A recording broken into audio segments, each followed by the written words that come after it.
and even when it didn't rain, days were cold, sometimes windy. He was wearing a sweatshirt under his rain jacket, one that had been given to him by a charity organization in his neighborhood, but his feet were freezing, his hands, his face. Still, he was relieved there was no flooding at the bottom of the hill today. The splashes from the cars weren't reaching him. Before long, he heard the slowing of tires, and the crazy honking started again. Hadi looked up, waited a few more seconds. There was a cab stand to the south, directly across the street. Cabbies sat there and smoked and talked. Most of them were Lebanese, not Syrians, and they liked to give Hadi a hard time, mostly just teasing, but sometimes in filthy language. Hadi didn't like them very much, but one of them, a man named Rashid, let him store his chewing gum in a locked cabinet in the cab stand. Hadi got along all right with Rashid, but he tried to avoid the other men.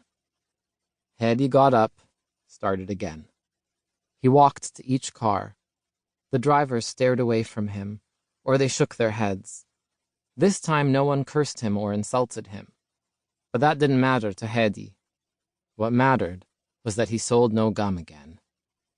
Almost an hour went by before a woman, with her window already down, smiled and handed Hadi 1,000 Lebanese pounds, the smallest bill the government printed. The woman chose the red box, cinnamon, and she said in Arabic, "Thank you, Habibi. I hope you're not too cold." The woman was pretty, and she was still smiling. She had called him my love. "Allah yahmek," he said. "God protect you." She nodded, and he thanked her. "Shukran." He walked away, and he felt better. He finally had some money, 1,000 pounds, or lira, as they were also called. He needed 10 or 12,000 to have a decent day, 15 or 20,000 for a great day. But it had taken a long time to get this first sale. Rainy days were bad. Car windows were mostly rolled up, traffic was congested, and people were unhappy, even more than usual. But the woman had been nice to him. That was something. The next hour was a little better. He received a 500-pound coin from an older man who simply gave it to him without taking the gum, and a young man gave him 2 1,000-pound bills. Not often did anyone give him so much. But another man hissed at him. "I can smell you from here. You should stay in the sewer where you belong."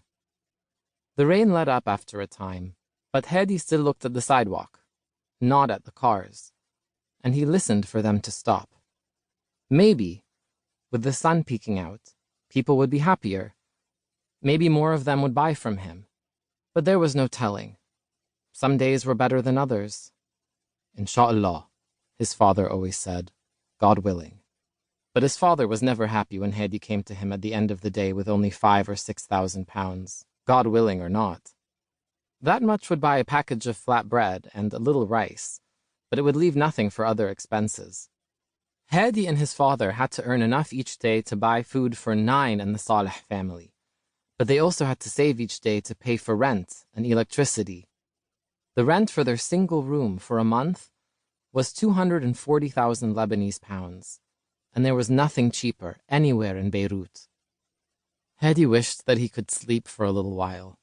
His brain felt numb, dulled by the daily buzz of tires on pavement, deadened to the curses he heard. Every day he saw Lebanese children walking by on their way to school. They laughed and made jokes with each other. He sometimes wondered what that would be like, to sit in school, not out in the rain, and read books, learn things, but it didn't help to wonder. He was better off letting his mind drift, not thinking too much. But then he spotted a car he knew. It was the couple he called the foreigners because they didn't speak much Arabic. They always gave him money, and they didn't take any gum. So he stood, waited, and when the light changed, walked directly to their car. It was what he needed today, to hear them greet him with the clumsy Arabic they knew, and to see their happiness. Today they handed him not only 1,000 pounds, but a shawarma sandwich.